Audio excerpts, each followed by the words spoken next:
నమస్తే, నేను మీ సతీష్.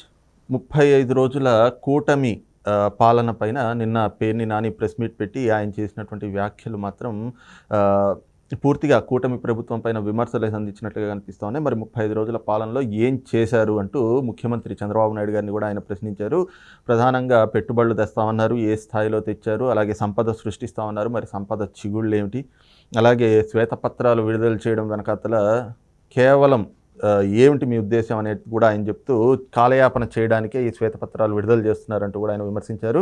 అదే క్రమంలో మరి ఏదైతే రాబోతున్నటువంటి అసెంబ్లీ సెషన్స్, మరి బడ్జెట్, పూర్తి స్థాయి బడ్జెట్ ఎందుకు ప్రవేశపెట్టట్లేదు, ఇదేనా మీ అనుభవం అంటూ పేర్ని నాని చేసినటువంటి వ్యాఖ్యలు కూడా ప్రస్తుతం రాజకీయ వర్గాల్లో చర్చనీయాంశంగా మారినాయి. మరి పేర్ని నాని చేసినటువంటి వ్యాఖ్యల్ని ఏ విధంగా చూస్తారు అనేటువంటి అంశాలు మనతో విశ్లేషించేందుకు టీడీపీ జాతీయ అధికార ప్రతినిధి ప్రొఫెసర్ జ్యోత్స్న గారు ఉన్నారు. మేడం నమస్తే. నమస్కారం మేడం, 35 రోజుల మీ పరిపాలన అంటే కూటమి ప్రభుత్వ పాలనలో సాధించిన ప్రగతి ఏమిటి అంటూ పేర్ని నాని నిన్న ప్రశ్నించారు.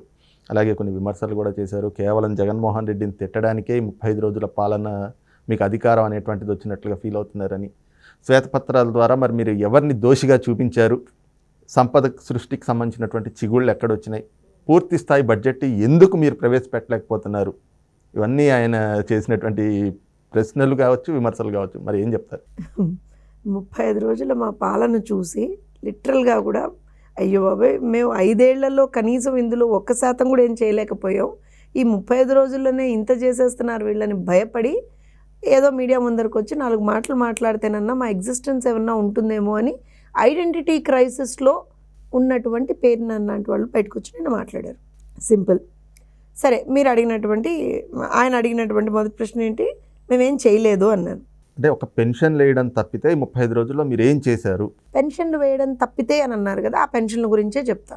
ఏ పెన్షన్లు అయితే మీరు 5 సంవత్సరాల పాటు నిక్కి నీలిగి పెంచాలా వద్దా అని అనుకుంటూ ఒకసారి 250, ఒకసారి 250 అని పెంచుతామని గీచి మాట్లాడి ఆఖరికి నాకు తెలిసి లాస్ట్ 2 నెలల్లోనో ఎప్పుడో ఏదో పెంచిస్తామని ఏదో చెప్పి ఏదో చేశారు వాళ్ళు. మేము అధికారంలోకి వచ్చినటువంటి వెంటనే 1000 రూపాయలు పెన్షన్ పెంచుతాం, దివ్యాంగులకు మేము దాన్ని డబల్ చేస్తాం, ఇలా వివిధ కేటగిరీల్లో ఇచ్చేసుకుంటూ పెంచినటువంటి మొత్తం ఏదైతే గత మేము అప్పటి నుంచే పెంచుతా ఉన్నాం, 2 నెలల బ్యాక్ నుంచి 3 నెలల నుంచి. సో ఆ ఎరియర్స్తో సహా 1వ తేదీన పొద్దున్న 5:30, 6 గంటల నుంచే మేము పెన్షన్లు ఇచ్చాము. పెన్షన్లు ఒకటే ఆపేసి అని ఎట్లా మాట్లాడతారు? ఏ వ్యవస్థతోటైతే మీరు ఇవ్వలేమన్నారో, ఒకవేళ వాలంటీర్లు లేకపోతే పెన్షన్లు అసలు రావు అన్నారో, ఆ వ్యవస్థతోటే, అంటే సచివాలయ వ్యవస్థతోటే వాలంటీర్లు లేకుండానే బ్రహ్మాండంగా పెన్షన్లు మొన్న ఇచ్చామా లేదా, ఇంటి దగ్గరికి వెళ్ళి మరీ ఇచ్చాం. So that's a big achievement. I tell you why achievement అని నేను ఎందుకంటాను అంటే, ఖచ్చితంగా ఇవాళ రోజున ప్రజలకి సంబంధించి మనం మంచి చెయ్యాలని చెప్పి మా ప్రభుత్వం వచ్చింది, మంచే చేస్తాం మేము. అలానే డిఎస్సి నోటిఫికేషన్ ఇస్తామన్నాం, ఇచ్చాము. అలానే మేము సంబంధించి ఉచిత ఇసుక పాలసీ తీసుకొస్తామన్నాం, తీసుకొచ్చాము. అలానే అన్నా క్యాంటీన్లన్నీ స్టార్ట్ చేస్తామన్నా, దానికి సంబంధించినటువంటి పని నడుస్తుంది. నాకు తెలిసి రేపు పొద్దున ఐ థింక్ నెక్స్ట్ మంత్లో అది కూడా స్టార్ట్ అయిపోతుంది.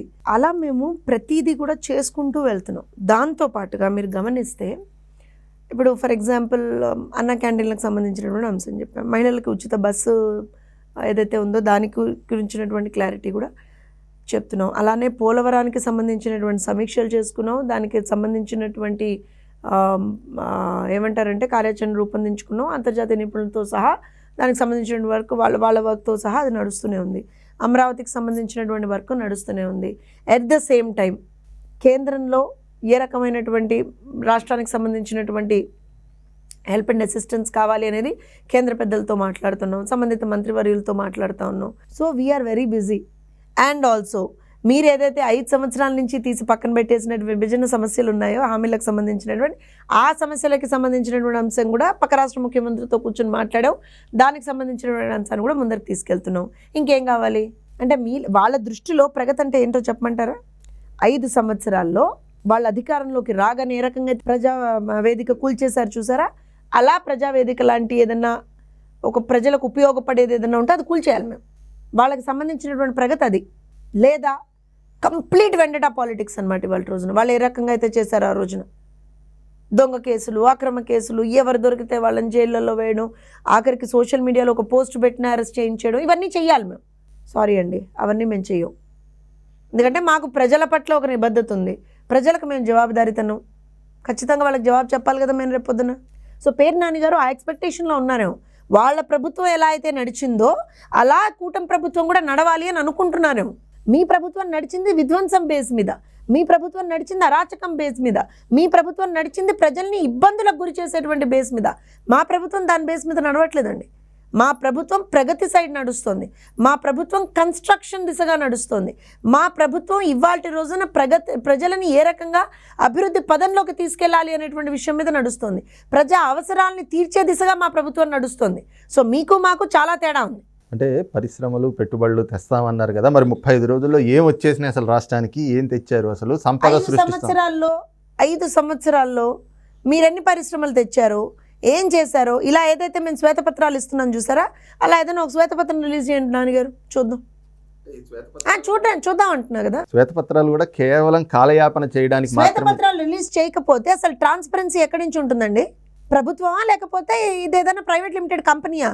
ప్రభుత్వమే కదా. ప్రభుత్వంలో మీరేం చేశారో ప్రజలకు చెప్పక్కర్లేదా?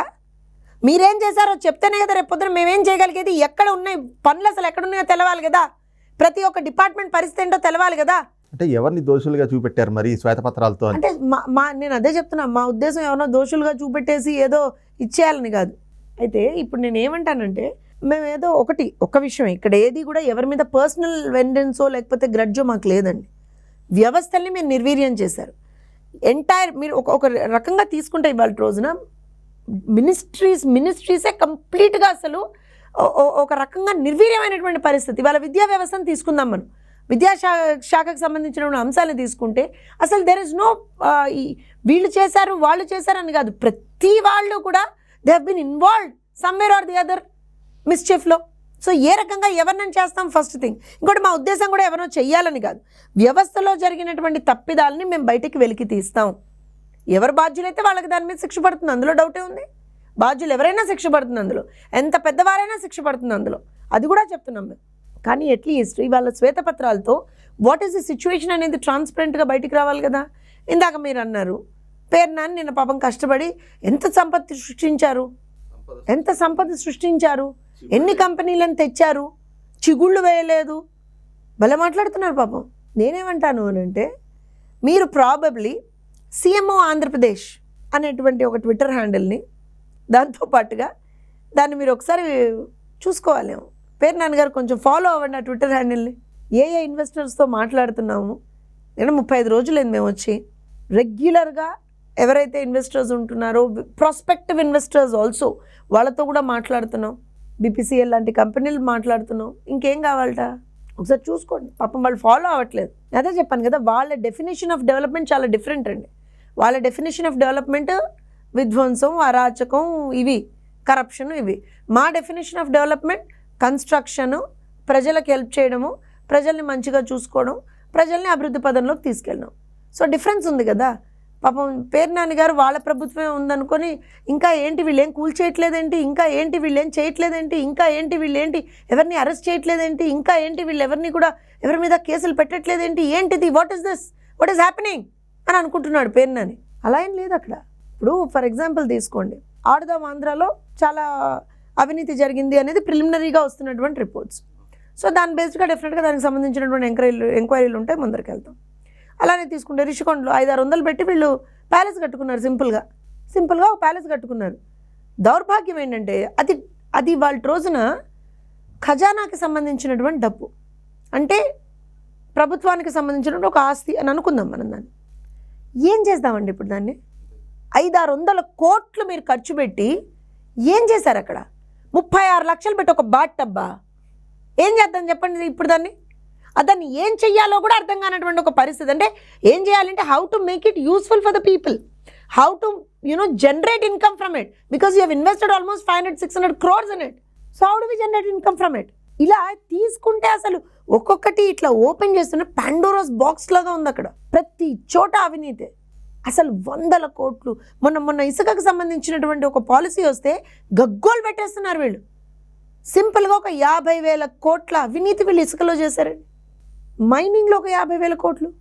అంటే దిస్ ఇస్ ఆల్ ఇంకా మనకు కంప్లీట్గా అక్కడ ఆ శాఖలకు సంబంధించినటువంటి పూర్తి ఇన్ఫర్మేషన్ రాకముందరే ఒక ప్రిలిమినరీ ఇన్ఫర్మేషన్ చెప్తున్నాను నేను మీకు.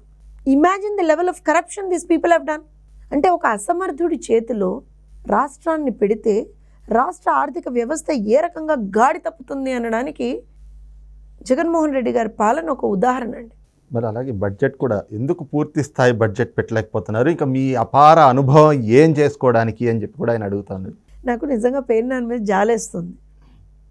ఏదో పోయి కూర్చొని ఆ మీడియా ముందర మాట్లాడు, ఎవరో మాట్లాడట్లేదు, మాట్లాడు అని చెప్తున్నారేమో. సో కూర్చొని ఏదో ఒకటి అనాలి కదా అని.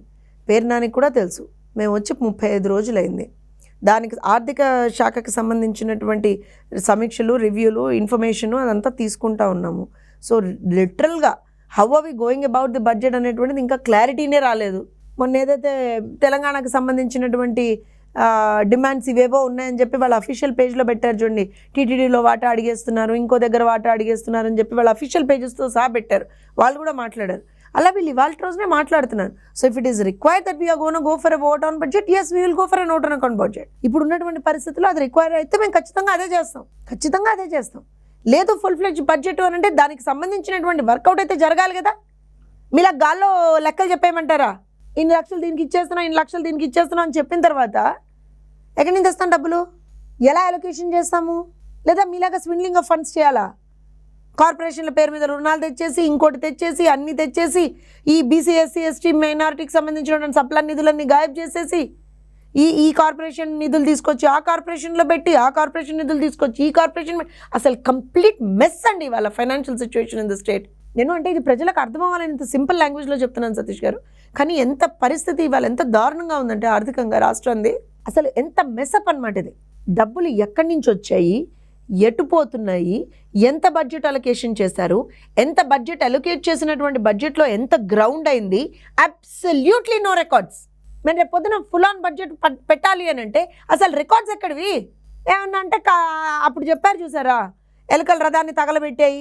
అలాగే వాళ్ళ రోజున ఏంటో మరి కార్లలో వెళ్తారు, ఫైళ్ళు తగలబెట్టేస్తారు.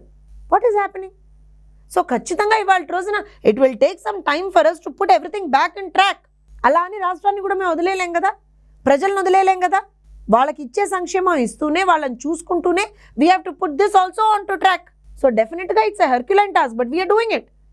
సో తొందరపడి ఒక కోయిల ముందే కూర్చుంది అన్నట్టు పాపం మాట్లాడుతున్నాడు పేరు నాని. రైట్, ఇది చూస్తున్నాం కదా. 35 రోజుల పాలనలో పూర్తిగా రాష్ట్ర అభివృద్ధితో పాటుగా ప్రజా సంక్షేమాన్ని కూడా రెండింటినీ కూడా సమపాలంగా ముందుకు తీసుకెళ్తుంది కూటమి ప్రభుత్వం. అయితే ఈ పాలనని చూసి ఓర్వలేక అక్కస్తోటే పేర్ని నాని ఈ రకమైనటువంటి వ్యాఖ్యలు చేస్తున్నట్లుగా అయితే కనిపిస్తుంది అన్నటువంటి భావాన్ని కూడా టీడీపీ జాతీయ అధికార ప్రతినిధి ప్రొఫెసర్ జ్యోత్స్న గారు వ్యక్తం చేస్తూ ఉన్నారు. Thank you.